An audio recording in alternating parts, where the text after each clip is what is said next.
103,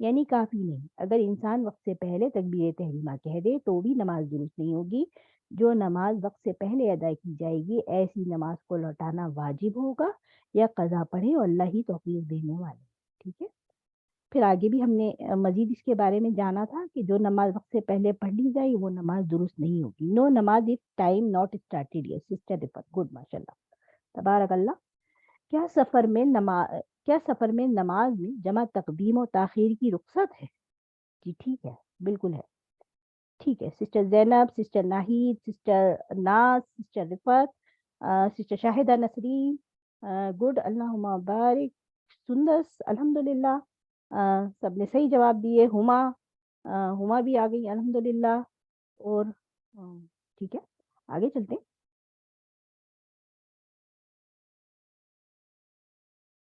تقدیم اور تاخیر کا کیا معنی؟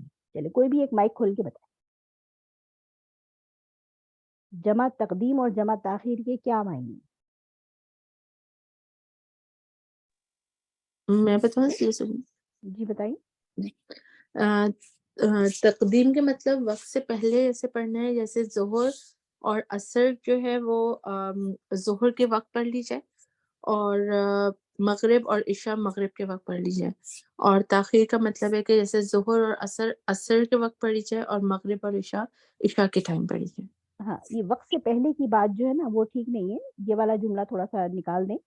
ٹھیک ہے, وقت سے پہلے نہیں, بس ہم جب تقدیم اور تاخیر کر رہے ہیں تو اس کا یہ مطلب ہی یہی ہے کہ ظہر اور عصر ظہر کے وقت پڑھنا, مغرب اور عشاء کو مغرب کے وقت پڑھنا. کیونکہ وقت سے پہلے تو ہم نماز صرف سفر میں یہ جائز ہے, ورنہ اگر ہم آگے ہم جو حدیث پڑھی تھی اس میں وقت سے پہلے نماز پڑھنا جائز نہیں ہے, وقت کے اندر پڑھیں گے. لیکن سفر میں جب ہم کر رہے ہوتے ہیں تو وہاں پر ظہر و عصر کو ظہر کے وقت پڑھنا, مغرب و عشاء کو مغرب کے وقت پڑھنا, یہ تقدیم کہلائے گا.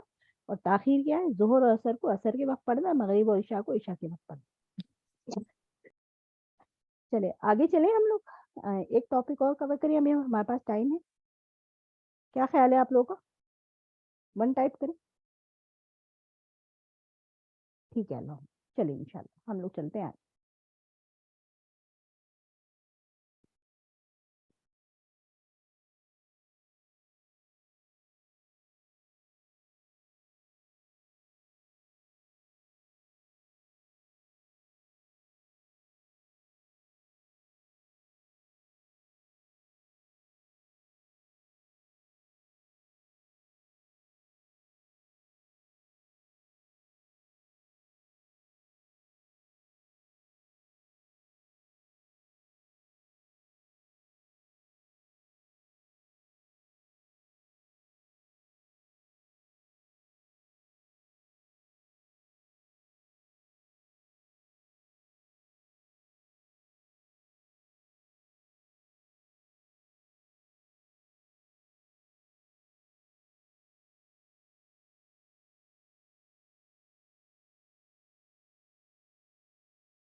آواز نہیں آ رہی اسپین جی.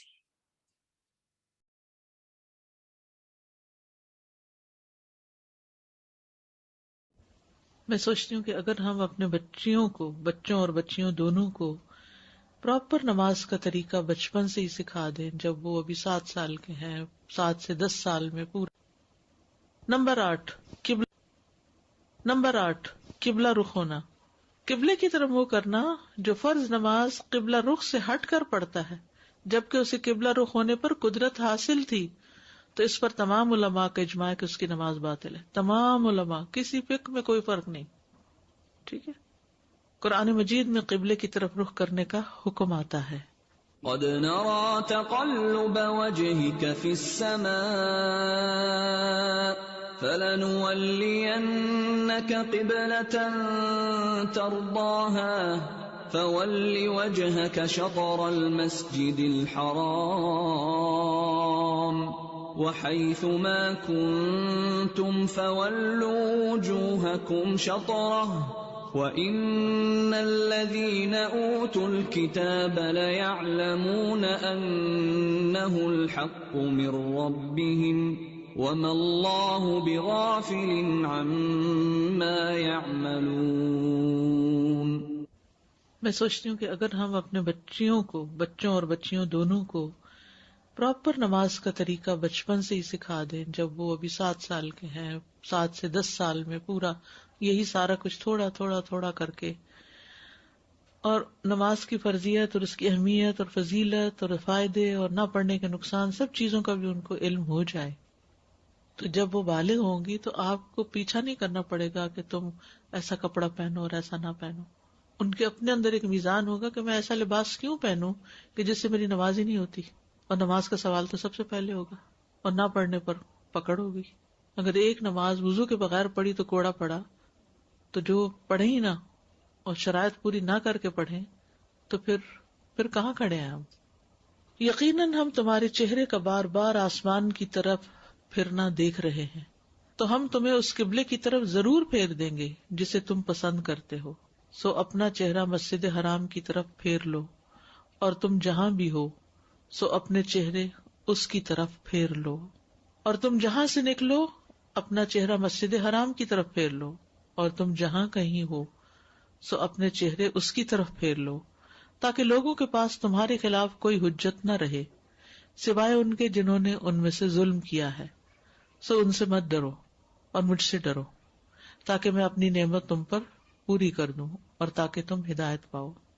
حدیث میں آتا ہے نبی صلی اللہ علیہ وسلم نے فرمایا، جب تم نماز کے لیے کھڑے ہو تو پہلے اچھی طرح وضو کرو، پھر قبلہ رو ہو کر نماز کے لیے تکبیر کہو. یعنی یہ نہیں کہ باتیں کرتے کرتے آدھے ادھر آدھا منہ ادھر اللہ اکبر کہہ کے سیدھے ہو، نہیں، قبلے کی طرف رخ کر لو پھر اللہ اکبر کہو. نبی صلی اللہ علیہ وسلم کا طریقہ وائل بن حجر حضرمی رضی اللہ عنہ سے مروی ہے کہ میں نبی صلی اللہ علیہ وسلم کی خدمت میں حاضر ہوا تو سوچا کہ میں یہ ضرور دیکھوں گا کہ آپ صلی اللہ علیہ وسلم کس طرح نماز پڑھتے ہیں. کہتے ہیں چنانچہ آپ نے قبلے کی طرف رخ کر کے تکبیر کہی اور دونوں ہاتھ کندھوں کے برابر بلند کیے، یعنی نماز کے آغاز میں کندھوں کے برابر. سفر میں بھی فرض نماز کے لیے قبلہ رخ ہونا ضروری ہے. جابر بن عبداللہ رضی اللہ عنہ سے مروی ہے، کہتے کہ رسول اللہ صلی اللہ علیہ وسلم اپنی سواری پر نماز پڑھ لیتے تھے، وہ جس طرف بھی لے جا رہی ہوتی، لیکن جب آپ فرض نماز پڑھنے کا ارادہ فرماتے تو سواری سے اترتے اور قبلہ رو ہو کر نماز پڑھتے. یہ جملہ بے حد ضروری ہے. اپنے پاس یہ صحیح بخاری کی حدیث کا نمبر بھی 400 لکھ لیجئے، اور اس بات کو بھی لکھ لیجئے کہ جب آپ فرض نماز پڑھنے کا ارادہ فرماتے تو سواری سے اترتے اور قبلہ رو ہو کر نماز پڑھتے. اب اس میں پھر ایک ایکسیپشنل کیس آ جاتا ہے، اور وہ ہے جہاز پہ سفر کرنا. کیونکہ گاڑی تو آپ روک لیں گے، گاڑی سے تو آپ اتر جائیں گے، سائیکل بھی روک لیں گے، باقی چیزیں بھی روک لیں گے، لیکن جہاز نہیں روک سکتے، وہ آپ کے کنٹرول میں نہیں. تو پھر آپ نے کیا کرنا ہے؟ اس وقت تو آپ اسی میں ہی پڑھیں گے، لیکن ادروائز فرض نماز کے لیے اتر کر گاڑی روک کے جمع کر لیجئے. لیکن چلتی گاڑی میں سوائے شدید مجبوری کے کہ مثلا آپ بس پہ سفر کر رہے ہیں اور بس والے روک ہی نہیں رہے، فجر کی نماز جا رہی ہے، اس کو تو کسی اور کے ساتھ جمع بھی نہیں کر سکتے. نہ آپ تہجد کے وقت فجر پڑھ سکتے ہیں، نہ آدھی رات فجر پڑھ سکتے ہیں، اور سورج نکلنے کے بعد بھی نماز قضا ہو جائے گی، اس وقت بھی نہیں پڑھ سکتے. تو وہ ایک لمیٹڈ سا ٹائم ہے، اور نہ بس روکنے کے لائق ہیں آپ اور نہ جہاز روکنے کے لائق. اب آپ اسی کے اندر ہی پڑیں گے. ادروائز اگر آپ خود ڈرائیو کر رہے ہیں تو روک کے نیچے اتر کے پھر نماز پڑھیں گے. ہاں اگر کوئی دشمن کا خوف ہے، کسی جنگلی جانور کا خوف ہے، یا کوئی ایسی جگہ ہے کہ جہاں پر آپ، تو پھر ایکسیپشنل کیس ہو جاتا ہے. بھول کر یا غلطی سے قبلے کی طرف نماز نہ پڑھنے کا حکم. اچھا بعض اوقات ایسا ہوتا ہے نا، آپ کسی کے گھر جاتے ہیں اور وہ آپ کو قبلے کا رخ ہی نہیں بتاتے، یا غلطی سے جا نماز ہی الٹی ڈال کے چلے جاتے ہیں ایکسائٹمنٹ میں، کہ کوئی سب ہو چکا ہے میرے ساتھ. اب وہ تو نکل گئے کمرے سے، اب آپ کہاں سے آوازیں دیں ان کو؟ اب آپ نماز شروع کر دیتے ہیں. جب وہ پڑھ چکتے ہیں تو کہتے ہیں سوری یہ تو غلطی ہو گئی. تو اب کیا کریں؟ ایسے شخص کا کیا حکم ہے جو کسی دوسرے علاقے میں جائے اور بھول کر قبلہ رخ ہونے کی بجائے کسی اور سمت میں نماز ادا کر لے، حالانکہ وہ قبلے کا رخ جانتا بھی ہو، اور پھر نماز کا وقت فوت ہونے سے پہلے یاد آ جائے، یعنی ابھی نماز کا ٹائم ہے تو اس کا کیا حکم ہے؟ ٹائم گزر گیا تو گزر گیا، لیکن ابھی ٹائم ہے تو پھر کیا ہو؟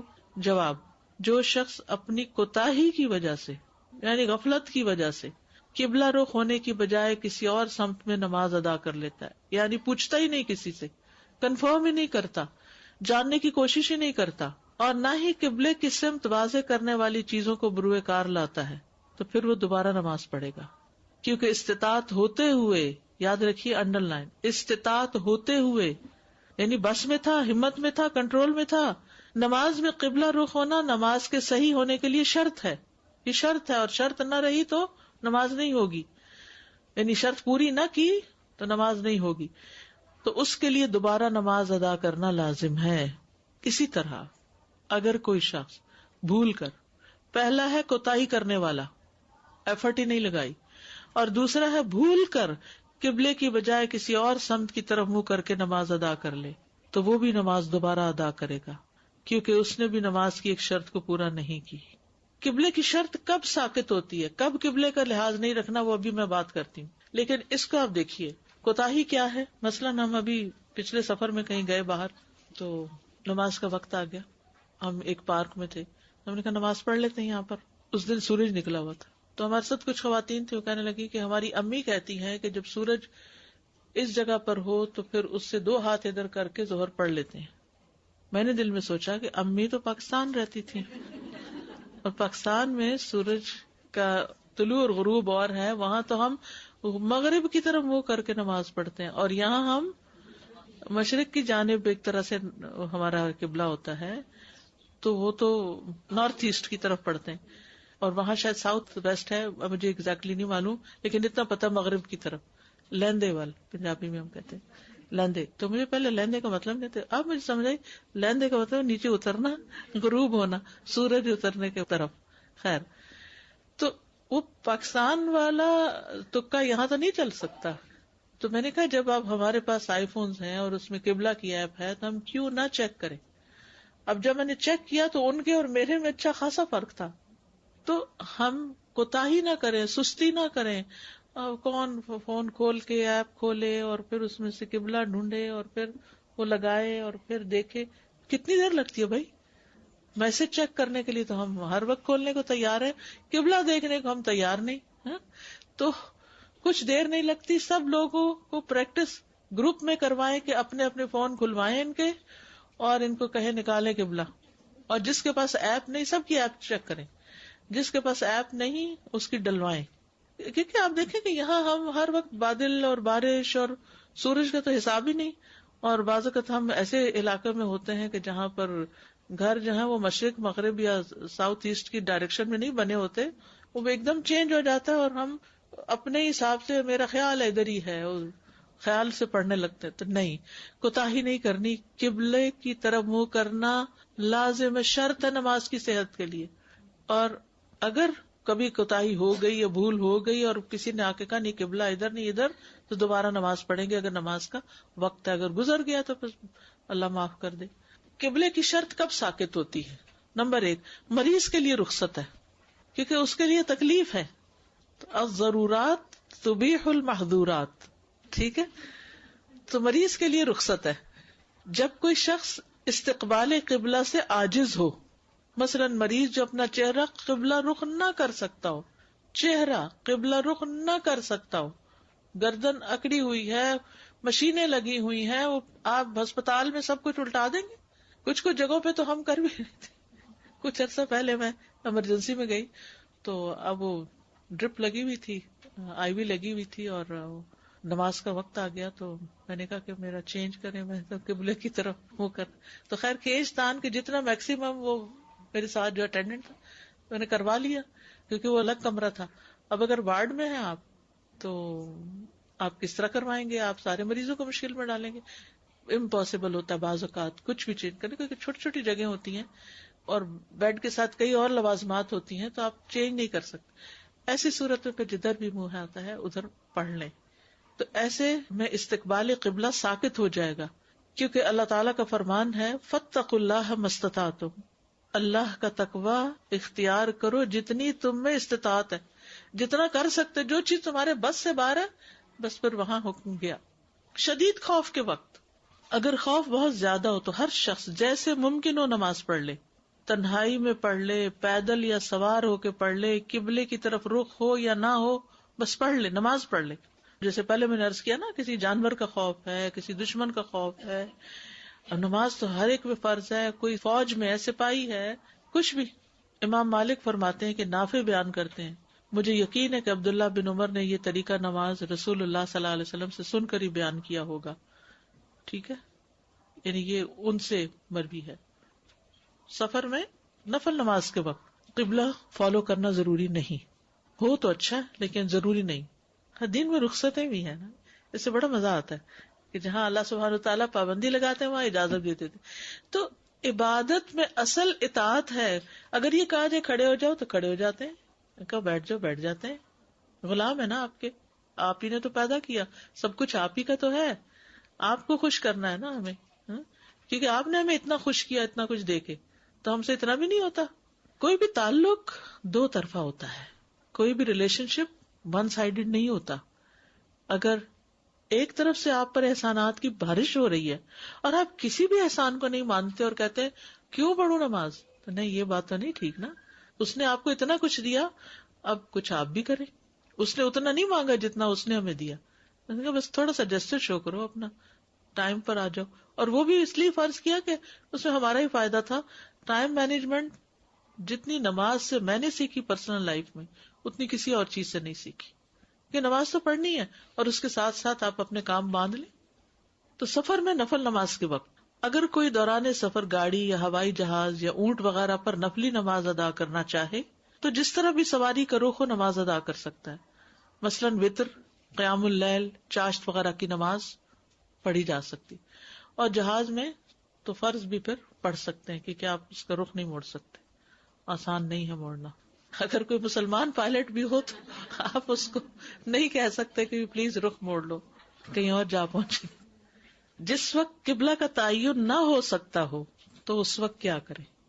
کوئی طریقہ نہیں. فون گھر بھولائیں، اور بادل ہے، سخت اندھیرا ہے، اور جگہ بالکل نہیں ہے، نیا شہر ہے، کچھ سمجھ نہیں آ رہی، نہ کہیں نارتھ ویسٹ ایسٹ کا کوئی سائن ہے.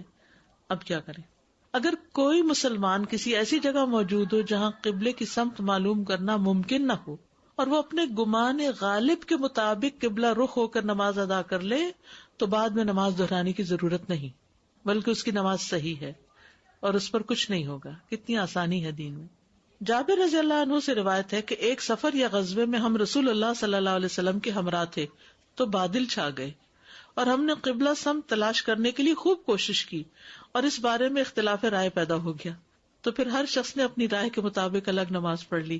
سبحان اللہ، اس میں اتنی بڑی حکمت ہے کہ جہاں اختلاف رائے ہو جائے ایک ہی مسئلے کو سمجھنے میں، اور اگر ایک طریقے پر کام کر رہا ہے دوسرا دوسرے پہ، تو اللہ تعالیٰ دونوں کا قبول کر لے گا ایز لانگ ایز انہوں نے نیک نیتی کے ساتھ اس چیز کو اختیار کیا ہے. لیکن ہر شخص اپنی سمت معین کرنے کے لیے اپنے سامنے افقی خط کھینچ لیتا تھا، یعنی کہ لکیر لگا لیتا. پھر جب صبح ہوئی تو ہم نے ان کے کھینچے ہوئے خطوں کو دیکھا تو ہم سب غلط تھے. سبحان اللہ، کسی نے قبلہ رخ نماز ادا نہیں کی تھی. تو ہم نے یہ معاملہ نبی صلی اللہ علیہ وسلم کے سامنے رکھا تو آپ نے فرمایا تمہاری نماز ہو گئی. یعنی اجتہاد کہتے ہیں نا اس کو، کہ اپنی طرف سے حد الوسع کوشش کر لی. اور یہ واقعہ بھی کسی وجہ سے پیش آیا تھا نا، ہم جیسوں کے لیے ایک آسانی کے لیے. یہ کبھی واقعی ایسا ہوتا ہے کہ آپ جنرلی کوشش کرتے ہیں لیکن اس کے باوجود آپ کو سمجھ نہیں آتا کہ کریں کیا. تو ایسی صورت میں پھر آپ کر لیں، آپ کی نماز ہو جائے گی چاہے آپ اس شرط کو مس کر رہے ہیں. 9ویں شرط نیت ہے. جو بغیر نیت کے نماز پڑھے اس کی نماز باطل ہوگی. آپ نے نیت ہی نہیں کی. لیکن یاد رکھیے نیت بول کے نہیں ہوتی، نیت کس کا عمل ہے؟ قلب کا عمل ہے. کیونکہ بخاری نے عمر بن خطاب سے روایت کیا کہ انہوں نے فرمایا کہ میں نے رسول اللہ صلی اللہ علیہ وسلم سے سنا، آپ فرما رہے تھے اعمال کا دار و مدار نیتوں پر ہے، اور ہر آدمی کے لیے وہی ہے جس کی اس نے نیت کی. اللہ نیت کے بغیر کوئی عمل قبول نہیں کرتا. استاذہ، آپ نے کہا گاڑی روک کے اور نیچے اتر کے، تو یہ ہمارے لیے بھی یہی شرط ہے؟ اب جیسے مال وغیرہ گئے ہیں اور ایسی کوئی جگہ جی، فرض کے لیے تو یہی شرط ہے. فرض کے لیے تو یہی شرط ہے. کبھی لوگ ٹریفک پہ پھنس جاتے ہیں اور 2 گھنٹے لگ جاتے ہیں اور نماز میں ہو جاتی ہے، تو پھر کس طرح سے وہ ڈرائیور یا بیٹھے ہوئے نماز پڑھیں؟ جیسے مغرب کا وقت ہے. الضرورات تبیح المحظورات، یعنی اب آپ کے پاس کوئی چارہ نہیں.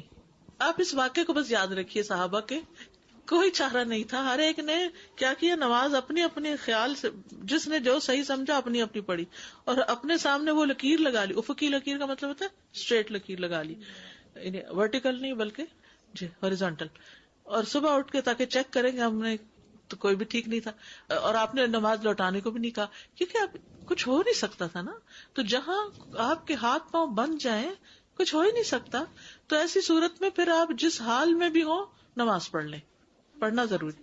ڈاکٹر صاحب 2 کوشچن، اگر آپ نے اٹھ کے وضو کیا نماز کے لیے تو نیت تو ہو گئی نا؟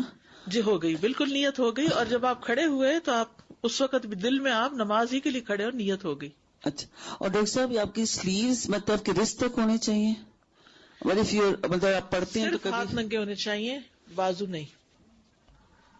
السلام علیکم سر. فرض تو قصر نماز میں مطلب 2 ہو جاتے ہیں، وتر کے لیے کیا حکم ہے؟ ایک پڑھ لیجیے. دیکھیے ہمیں نا اپنی پرائرٹی سیٹ کرنی ہے، کس کو خوش کرنا ہے اپنے آپ سے پوچھا کیجیے. جس نے سب کچھ دیا ہے، کس کے پاس واپس جانا ہے، کس نے انعام دینا ہے، کس سے انعام لینا ہے، کون لازمی انعام دیتا ہے. بندے انعام دیتے ہیں، اگر ان کی مرضی کا کپڑا پہن کے آپ بازار جاتے ہیں، کون کون انعام دیتا ہے آپ کو؟ ہاں سلی کوسچنز. لیکن عقل سے کام لینا چاہیے نا کہ میں ان بندوں کو راضی کر رہی ہوں، ان سب کو، تو یہ دے کیا رہے ہیں مجھے؟ کچھ بھی نہیں دے رہے. لیکن اگر میں رب کی رضا کے لباس پہنوں گی تو میرا رب اس پر مجھے اجر دے گا. جی ہاں، بعض اوقات باریک دوپٹہ لے لیتے ہیں، اس سے نہیں نماز ہوتی. بعض اوقات یہ کہ دوپٹہ پیچھے ہوا ہوتا ہے، وہ بھی ٹھیک نہیں. بعض اوقات گردن ننگی ہو رہی تھی، کچھ لوگ کان کے پیچھے سے کر رہے ہوتے ہیں، وہ اپنے لپیٹ رہے ہوتے ہیں نا کان پیچھے کا. کان بھی ڈھکے ہوئے ہونے چاہیے، گردن ڈھکی ہوئی ہونی چاہیے، گلا ڈھکا ہوا ہونا چاہیے، بازو ڈھکے ہوئے ہونے چاہیے. ٹھیک ہے، شرط ہے نماز کی. جی گھر میں بھی نماز کے وقت، جی اچھا سوال ہے. گھر میں بھی نماز کے وقت، اکیلے بھی، اندھیرے میں بھی. مثلا رات کو سخت اندھیرا، آپ کے کون دیکھ رہا ہے، اب تو میں جیسے تیسے بھی نماز نہیں، ہم اللہ کے سامنے کھڑے ہیں. اور یہ اگر باریک ہیں کپڑے ویسے تو نماز کے وقت چادر بنا لیں نا، اس کے اندر ایک جوڑا کم بنا لیں اور اس کی بجائے ایک چادر بنا لیں، اگر بجٹ اجازت نہ دے. وضو کی اہمیت قرآن مجید میں آتا ہے، ان اللہ یحب التوابین ویحب المتطہرین. بے شک اللہ ان سے محبت کرتا ہے جو بہت توبہ کرنے والے ہیں، اور ان سے محبت کرتا ہے جو بہت پاک رہنے والے ہیں. وضو کرنا ایک مشکل کام ہے، لیکن جب آپ کو یہ خیال آ جائے گا نا کہ میرے اس عمل سے اللہ تعالیٰ مجھ سے محبت کرے گا. وضو نماز کا لازمی جزو ہے. وضو نماز کا لازمی جزو ہے. نبی صلی اللہ علیہ وسلم نے فرمایا، اللہ عز و جل خیانت کے مال سے کوئی صدقہ قبول نہیں کرتا، اور نہ ہی بغیر وضو کے کوئی نماز قبول کرتا ہے. ابو ہریرہ سے روایت ہے کہ رسول اللہ صلی اللہ علیہ وسلم نے فرمایا، جس کا وضو نہیں اس کی نماز نہیں، جس کا وضو نہیں اس کی نماز نہیں. ابو ہریرہ رضی اللہ عنہ سے مروی ہے کہ نبی صلی اللہ علیہ وسلم نے فرمایا، اللہ تم میں سے کسی ایسے شخص کی نماز قبول نہیں کرتا جو بے وضو ہو یہاں تک کہ وہ وضو کر لے. حدیث ہے، مفتاح الصلاۃ الطہور، طہارت نماز کی چابی ہے، یعنی اس سے شروع ہوتی ہے نماز. حدیث ہے، وضو کی حفاظت مومن کے سوا ہرگز کوئی نہیں کرتا، یعنی یہ ایمان کی علامت ہے. وضو پر محافظت ایمان کی علامت ہے. ابن عمر اپنے والد رضی اللہ عنہما سے اور وہ نبی صلی اللہ علیہ وسلم سے جبریل علیہ السلام کے سوال کے بارے میں روایت کرتے ہیں جو انہوں نے اسلام کے بارے میں کیا تھا. تو آپ نے فرمایا، اسلام یہ ہے کہ تم گواہی دو کہ بے شک اللہ کے سوا کوئی معبود نہیں، اور بے شک محمد صلی اللہ علیہ وسلم اللہ کے رسول ہیں، اور یہ کہ تم نماز قائم کرو اور زکوٰۃ دو اور حج اور عمرہ کرو اور جنابت سے غسل کرو، یعنی ناپاکی سے، اور یہ کہ مکمل طریقے سے وضو کرو، اور تم رمضان کے روزے رکھو. جبریل نے کہا، بس جب میں ایسا کروں تو کیا میں مسلمان ہوں گا؟ آپ نے فرمایا ہاں. جبریل نے کہا، آپ نے سچ کہا. تو ایک روایت میں وضو کا ذکر بھی آتا ہے. آغاز وحی میں جو آپ کو تعلیم دی گئی اس میں کیا تھا؟ یعنی بالکل وحی کے آغاز میں کہ جبریل آپ کے پاس آئے، انہوں نے آپ کو وضو اور نماز کا طریقہ سکھایا. جب وضو سے فارغ ہوئے تو پانی کا ایک چلو لیا اور اس کے ساتھ اپنی شرنگاہ پر چھینٹے مارے. نبی صلی اللہ علیہ وسلم کا ہر نماز کے لیے وضو کرنا. آپ ہر نماز کے لیے نیا وضو کرتے؟ راوی کہتے میں نے کہا کہ آپ لوگ کس طرح کرتے تھے؟ کہنے لگے ہم میں سے ہر ایک کو اس کا وضو اس وقت تک کافی ہوتا جب تک کوئی وضو توڑنے والی چیز پیش نہ آتی. یعنی نبی صلی اللہ علیہ وسلم نے فتح مکہ کے موقع پر ایک وضو سے کئی نمازیں پڑھی، لیکن نارملی وہ ہر نماز سے پہلے وضو کرتے تھے. اس میں ایک وجہ یہ ہے کہ اللہ تعالیٰ کو پاک صاف رہنے والے پسند ہیں. وضو سے گناہ جڑتے ہیں تو آپ بار بار وضو کر لیتے تھے، ورنہ یہ کہ اگر آپ کا وضو ہے تو آپ اسی وضو سے بھی نماز ادا کر سکتے ہیں. رسول اللہ صلی اللہ علیہ وسلم نے فرمایا اگر میری امت پر مشقت نہ ہوتی تو میں انہیں ہر نماز کے وقت وضو کرنے کا حکم دیتا اور وضو کے ساتھ مسواک کرنے کا. تو مشقت کی وجہ سے لازم نہیں کیا گیا یہ دونوں چیزیں. صحابہ کا اپنے بچوں اور گھر والوں کو وضو کا طریقہ سکھانا. یزید بن برا ابن عازب سے مروی ہے جو کہ عمان کے گورنر اور بہترین گورنر تھے. کہتے ہیں ایک دن میرے والد برا نے فرمایا کہ تم سب ایک جگہ جمع ہو جاؤ، میں تمہیں دکھاتا ہوں کہ رسول اللہ صلی اللہ علیہ وسلم کس طرح وضو فرماتے تھے. یہ برا ابن عازم کی بہت سی احادیث آتی ہیں نا، تو ان کے بیٹے بتا رہے ہیں، اور برا صحابی تھے تو برا نبی صلی اللہ علیہ وسلم کے وضو کو جانتے تھے تو انہوں نے اپنے بچوں کو دکھایا. اور کس طرح نماز پڑھتی تھی، کیونکہ کچھ خبر نہیں کہ میں کب تک تم میں رہوں گا. کہتے ہیں پھر انہوں نے اپنے بیٹوں اور اپنے گھر والوں کو جمع کیا اور وضو کا پانی منگوایا. پھر انہوں نے کلی کی اور ناک میں پانی ڈالا اور 3 مرتبہ اپنا چہرہ دھویا، 3 مرتبہ دایاں ہاتھ دھویا اور 3 مرتبہ بایاں ہاتھ دھویا. پھر اپنے سر کا مسح کیا اور اپنے کانوں کا ان کے اندر اور ان کے باہر سے مسح کیا. پھر دائیں پاؤں کو 3 مرتبہ دھویا، پھر بائیں پاؤں کو 3 مرتبہ دھویا اور فرمایا کہ میں نے کسی قسم کی کمی نہیں کی کہ تمہیں رسول اللہ صلی اللہ علیہ وسلم کا طریقہ وضو دکھا دوں. پھر وہ اپنے گھر میں داخل ہوئے اور نماز پڑھی جس کی حقیقت ہمیں معلوم نہیں کہ وہ فرض تھی یا نفل تھی. پھر باہر آئے، نماز کا حکم دیا، اقامت کہی گئی اور انہوں نے ہمیں ظہر کی نماز پڑھائی. میرا خیال ہے کہ میں نے ان سے سورۃ یاسین کی کچھ آیات ان کی نماز میں سنی، یعنی ہلکا ہلکا پڑھ رہے تھے کہ جس سے دوسرے کو پتہ چل گیا کہ پڑھ کیا رہے ہیں. پھر عصر کی نماز پڑھائی، پھر مغرب کی پڑھائی، پھر عشاء کی اپنے اپنے وقت پر، اور فرمایا کہ میں نے کسی قسم کی کمی نہیں کی کہ تمہیں رسول اللہ کا طریقہ وضو دکھا دوں اور یہ کہ وہ کیسے نماز پڑھتے تھے. تو اس سے پتہ چلتا ہے کہ بچوں کو باقاعدہ کر کے سکھانا چاہیے. نبی صلی اللہ علیہ وسلم کے صحابہ جو تھے وہ لوگوں کو نبی صلی اللہ علیہ وسلم کے وضو کا طریقہ سکھاتے تھے. عثمان بن عفان نے ایک مرتبہ لوگوں سے فرمایا کیا میں تمہیں اس بات سے خبر نہ دوں کہ رسول اللہ صلی اللہ علیہ وسلم کس طرح وضو کرتے تھے؟ ہم نے کہا کیوں نہیں. چنانچہ انہوں نے پانی منگوایا، پھر اپنا چہرہ 3 مرتبہ دھویا، 3 مرتبہ کلی کی، 3 مرتبہ ناک میں پانی ڈالا، 3 مرتبہ اپنے دونوں بازوؤں کو اپنی کوہنیوں تک دھویا، پھر اپنے سر اور اپنے کانوں کا مسح کیا اور 3 مرتبہ اپنے پاؤں دھوئے. پھر فرمایا کہ رسول اللہ صلی اللہ علیہ وسلم اسی طرح وضو فرماتے تھے. عطا بن یسار نے بیان کیا کہ ہم سے ابن عباس نے کہا کیا تم پسند کرتے ہو کہ میں تمہیں دکھاؤں کہ رسول اللہ صلی اللہ علیہ وسلم کیسے وضو کرتے تھے؟ انہوں نے برتن منگوایا، اس میں پانی تھا تو آپ نے دائیں ہاتھ سے چلو لیا. اچھا، اصل میں اس ساری حدیثوں میں ہاتھ دھونے کا ذکر نہیں، تو وہ یہ ہے کہ ہاتھ پہلے دھو کے پھر برتن میں ہاتھ ڈال کے وہ وضو کرتے تھے، اس وجہ سے ذکر نہیں آ رہا. اپنے دائیں ہاتھ سے چلو لیا اور کلی کی اور ناک میں پانی لیا، پھر دوسرا چلو لیا، اپنے دونوں ہاتھوں کو جمع کر لیا اور اپنا چہرہ دھویا، پھر اور چلو لیا اور اپنا دایاں بازو دھویا، پھر اور چلو لیا، اپنا بایاں بازو دھویا، پھر ایک مٹھی میں پانی لیا اور اپنے ہاتھ کو جھاڑا اور اسے سر اور کانوں کا مسح کیا، پھر مٹھی میں پانی اور لیا اور اسے اپنے دائیں پاؤں پہ چھڑکا جبکہ اس میں جوتا بھی تھا اور اپنے دونوں ہاتھوں سے اسے ملا، ایک ہاتھ پاؤں کے اوپر سے اور ایک جوتے کے نیچے سے، اور پھر اپنے باؤں پاؤں کے ساتھ ایسا ہی کیا. اس کو میں تھوڑا سا اور وضاحت کروں گی. وہ یہ کہ وضو جو ہے اس میں آپ نے ابتدا میں دیکھا کہ 3 دفعہ کلی، 3 دفعہ ناک میں پانی ڈال، ایک یہ طریقہ. دوسرا کیا ہے جو اس میں ہے کہ ایک ہی دفعہ پانی لے کے آدھے پانی سے کلی کی اور باقی پانی سے ناک میں پانی ڈال لیا، پھر دوسری دفعہ اسی طرح اور پھر تیسری دفعہ اسی طرح، یعنی ہر دفعہ میں کلی اور ناک میں پانی ایک ہی پانی سے دے لیا.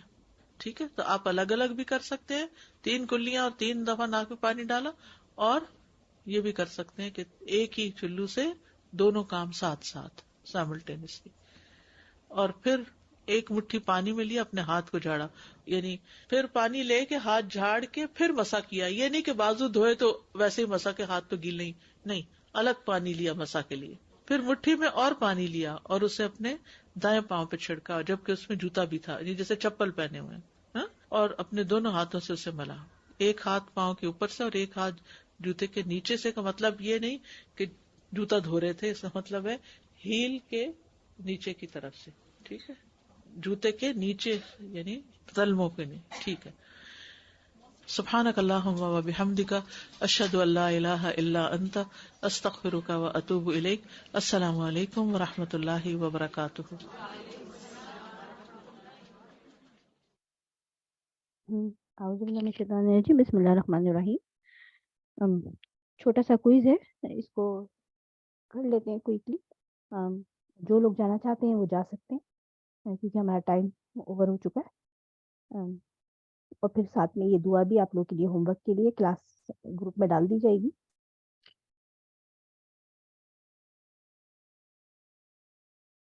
کیا قرآن میں قبلہ رخ ہو کر نماز پڑھنے کا حکم موجود ہے؟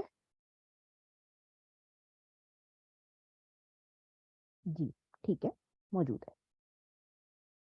یہ ہمارے پاس سورہ البقرہ کی آیت نمبر 144 میں موجود ہے. کیا سفر میں بھی فرض نماز کے لیے قبلہ رخ ہونا ضروری ہے؟ جی, سفر میں بھی فرض نماز کے لیے, ٹھیک ہے. اور نوافل کے لیے کیا ہے؟ ٹھیک ہے, نوافل سواری پہ کسی بھی رخ پہ پڑھی جا سکتی. اگر غلطی سے قبلہ رخ ہوئے بغیر نماز پڑھ لی تو اس کا کیا حکم ہے؟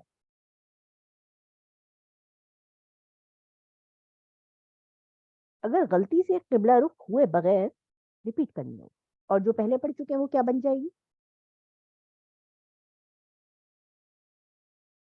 نفل بن. قبلے کی شرط کن 3 حالتوں میں ساقط ہوتی ہے؟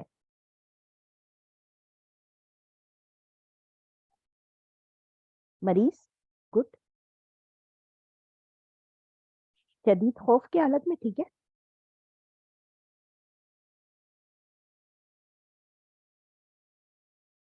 سفر کے وقت.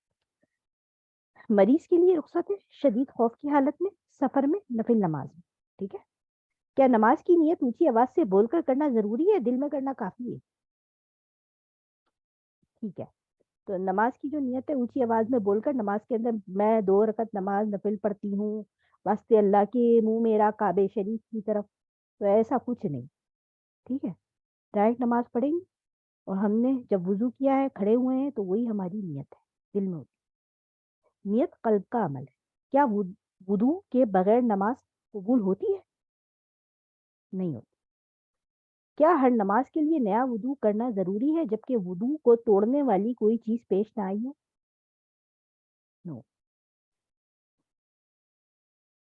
اس حدیث کو حدیث نمبر کے ساتھ اپنی ڈائری میں نوٹ کیجیے گا. آپ لوگ کا یہ ہوم ورک ہے, کرنے کا جو کام ہے. سفر میں بھی فرض نماز کے لیے قبلہ رخ ہونا ضروری ہے. حضرت جابر بن عبداللہ رضی اللہ تعالیٰ عنہ سے مروی ہے, وہ کہتے ہیں کہ رسول اللہ صلی اللہ علیہ وآلہ وسلم اپنی سواری پر نماز پڑھ لیتے تھے, وہ جس طرف بھی لے جا رہی ہوتی تھی.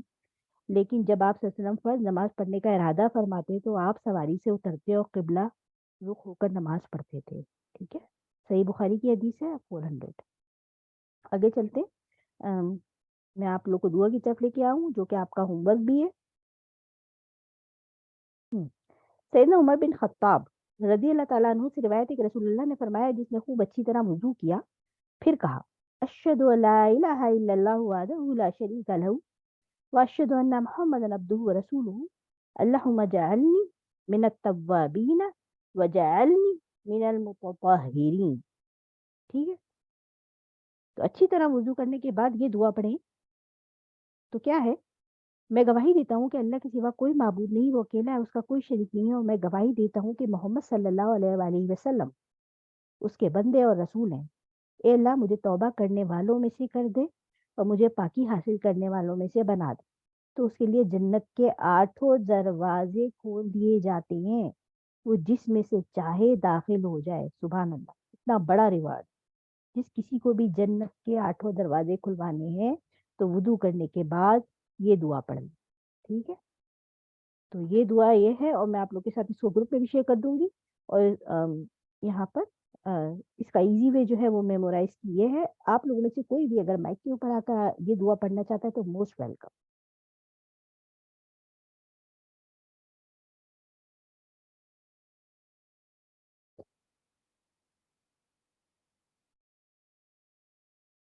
اچھا ٹھیک ہے، پھر مجھے خود ہی بلانا پڑے گا. سسٹر ارم کلاس میں موجود ہیں. جی. سسٹر ارم آپ پڑھیے. أشهد أن لا إله إلا الله وحده لا شريك له وأشهد أن محمدا عبده ورسوله. اللهم اجعل اللهم اجعلني من التوابين واجعلني من المتطهرين. ایک دفعہ پھر اس کو یہاں سے ریپیٹ کریں. اللهم اجعلني من التوابين واجعلني من المتطهرين. گڈ، ماشاء اللہ، تبارک اللہ، الحمدللہ. سارے مدود کا خیال کرتے ہوئے آپ نے اس کو پڑھا ہے. اور یہاں پر بھی یہ جو مد ہے اس کو بھی آپ دیکھ سکتی ہیں. وحدہ لا شریک لہ واشہد ان محمدا عبدہ ورسولہ. ٹھیک ہے، اللہ آپ لوگوں نے یہ دعا یاد کرنی. یہ اس ویک کا آپ کا ہوم ورک ہے انشاءاللہ تھرسڈے تک. اور پھر گروپ میں مارک کرنا ہے. اپنے جو بڈیز آپ لوگوں نے بنائے ہوئے ہیں اپنے بڈیز کے ساتھ ایک دوسرے کو یہ سنانی ہے اور پھر گروپ میں مارک کرنا ہے. اسی کے ساتھ کسی کا کوئی سوال ہے تو وہ مزید کر سکتا ہے. میرا سوال تھا سبھی، وہ استاذہ نے کہا تھا کہ جوڑے میں نماز نہیں ہوتی، تو اس کو ذرا وضاحت کر دیں. کیا ہے وہ یعنی بہت جو اونچا کر کے جوڑا بناتی خواتین اس کے لیے یا ہر طرح کے جوڑے کے لیے؟ جو بہت زیادہ اوپر بختی اونٹوں کے کوہانوں کا سا آیا ہے نا، کہ بختی اونٹوں کے کوہانوں کی طرح اونچے کر کے جو نماز میں بنا لیتی ہیں جوڑے، بند سا بنا لیتی ہیں اوپر، تو اس کے لیے اس میں نماز نہیں ہوگی. لیکن وہ جو پیچھے جیسے ہلکا سا آپ اپنے بالوں کو سمیٹ سا لیتے ہیں پیچھے کی طرف رہے وہ، لیکن سمٹے ہوئے ہیں کیونکہ بہت سے لوگ کے بہت لمبے بال ہوتے ہیں تو وہ چوٹی کی طرح سے پیچھے کو سمیٹ لیتے ہیں تو اٹس اوکے. ٹھیک ہے، ادروائز وہ جو اوپر ایک کوہان سا بختی اونٹوں کے کوہانوں کی طرح سے یوں کھڑا کر لیتے ہیں تو اس کے لیے نہیں، اس میں نماز نہیں. باقی میں پھر کلاس کو کنکلوڈ کروں یہیں پر. کسی کا کوئی سوال؟ الحمدللہ استاذہ جس طرح سے پڑھاتی ہیں وہ آپ کے ذہن میں جو سوال ہوتا ہے وہ اگلے اس کا جواب موجود ہوتا ہے. تو الحمدللہ کوئی ایسی خلش نہیں رہ جاتی. تو الحمدللہ سب کانسیپٹ کلیئر ہو رہا ہے. ٹھیک ہے، چلیں انشاءاللہ. سبحانک اللہم و بحمدک اشہد ان لا الہ الا انت استغفرک و اتوب الیک. السلام علیکم ورحمۃ اللہ وبرکاتہ.